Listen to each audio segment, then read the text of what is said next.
Le procès-verbal du juge nous dit que le bureau personnel du président, ses effets personnels étaient saccagés. Ça, c'est important.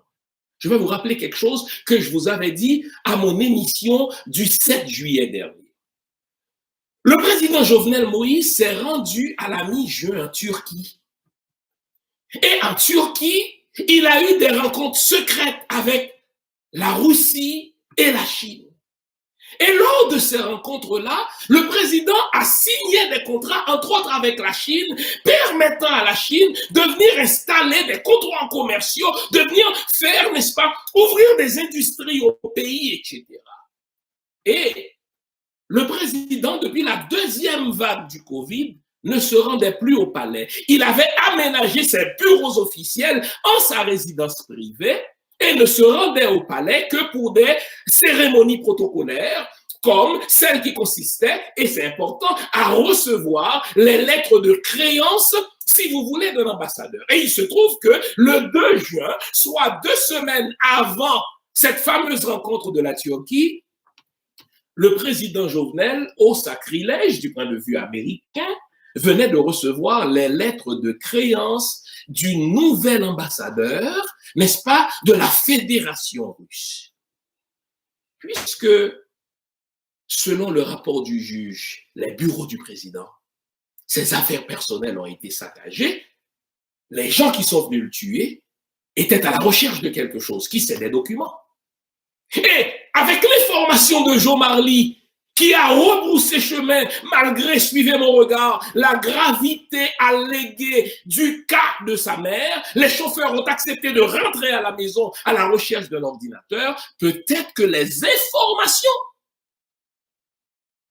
qu'on est venu chercher chez le président et pour lesquelles, entre autres, il a été assassiné, se trouvaient dans cet ordinateur. Donc, il faudra que Joe Marley nous dise qu'est-ce qu'il y avait dans cet ordinateur, pourquoi l'ordinateur tout à coup était devenu plus important que la vie de la mère, à moins que, il faut le dire, il ne faut rien écarter dans cette enquête, à moins que la vie de Martine Moïse n'ait jamais été en danger, les amis.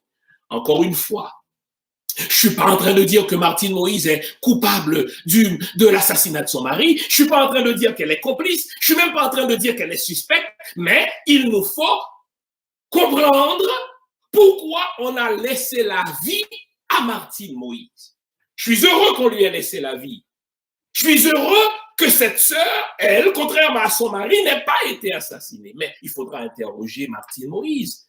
Qu'est-ce que Martine Moïse a livré comme information pour qu'on lui laisse la vie sauve? Mais comprenons, il n'y a pas une autre logique. On entre chez vous, on abat votre mari de 12 balles, vous entendez des voix, vous reconnaissez des visages. Martine reconnaît des visages, puisqu'elle-même, dans son discours, dans son éloge à son mari, elle a dit « Ceux qui ont abattu mon mari, à savoir les mercenaires, les oligarques, ils sont là. Ils nous regardent, ils nous entendent. » Donc Martine reconnaît les assassins de son mari, puisqu'elle-même dit « Ils sont là, ils nous regardent, ils nous écoutent. » Martine Moïse les aurait vus. Connaissez-vous un assassin qui serait venu assassiner l'époux d'une femme et qui, sachant qu'il a été vu par l'épouse, laisse la vie à l'épouse sans imposer des conditions? Voyons donc, les amis. Faisons l'enquête là. N'écartons aucune hypothèse. Se pourrait-il que Martine Moïse, je dis bien se pourrait-il, que Martine Moïse a livré aux mercenaires, pour utiliser les termes de Martine Moïse? Se pourrait-il que Martine Moïse a livré aux oligarques, pour utiliser ses propres mots, les infos que son mari a refusé de fournir? Ceux qui savent comment ces choses-là se déroulent me disent, en général, on va dire à la femme, on vient d'abattre votre mari. Nous savons que votre fille est là. Elle s'est cachée dans la chambre de son frère. Si vous ne nous livrez pas telle information, la prochaine qui va être abattue, c'est votre fille. Si vous ne nous livrez pas telle information, la prochaine, c'est vous. Qui sait? Peut-être que c'est à ce moment-là que Martine Moïse a ouvert la bouche et a livré au commando de mercenaires, au commando d'oligarques. C'est les mots de Martine Moïse, les infos. Les amis, on ne peut pas avoir laissé la vie à Martine Moïse pour rien. Ça, c'est clair. Ça, rendez-moi fou ou sage, il y a eu un deal. Les anglo-saxons diraient qu'il y a eu un quid pro quo. Un give and take. Tu me donnes, je te donne. Ton mari est mort. On ne peut rien faire. On était venu pour cela. On était venu pour des informations. Vous ne pouvez pas ramener votre mari à la vie, mais vous pouvez encore protéger vos enfants. Vous ne pouvez pas ramener votre mari à la vie, mais vous pouvez sauver la vôtre, votre vie à vous. Donnez-nous ce que nous sommes venus chercher. Fermez la gueule à partir de maintenant et vous aurez la vie sauve. Je n'en sais rien, mais il faut explorer cette piste-là. Il faudra questionner Jo Marley. Elle n'est plus une mineure, Jo Marley.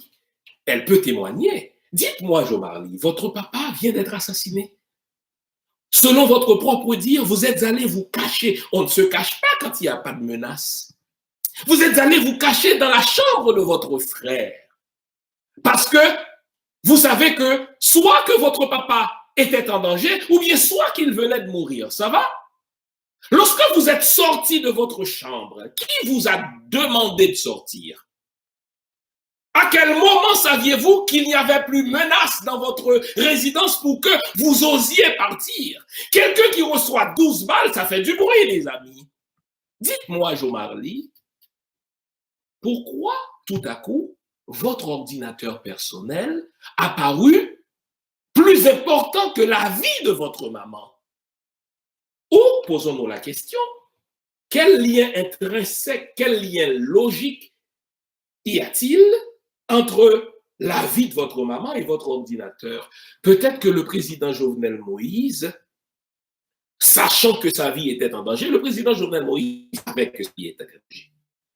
Il disait tant qu'il pouvait mourir pour son combat.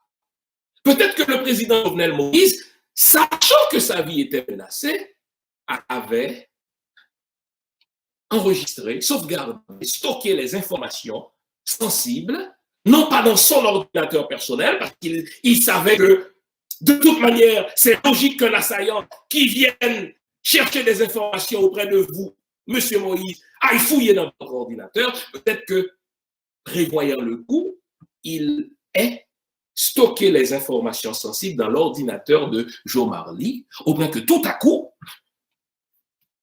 Jo Marley a dit, c'est une question de vie et de mort, mon ordinateur. Où est l'ordinateur de Jo Marley en ce moment? Où est-il? Est-ce que cet ordinateur a été saisi par la police? Les amis, c'est pour ça que je vous dis, l'enquête n'est pas encore commencée. Vous imaginez des gens aussi chevronnés que des gens du FBI? Vous imaginez des gens aussi chevronnés que des gens des États-Unis qui font enquête et puis Madame Moïse n'est toujours pas interrogée? Comment, mes amis? Nous ne sommes pas des enfants.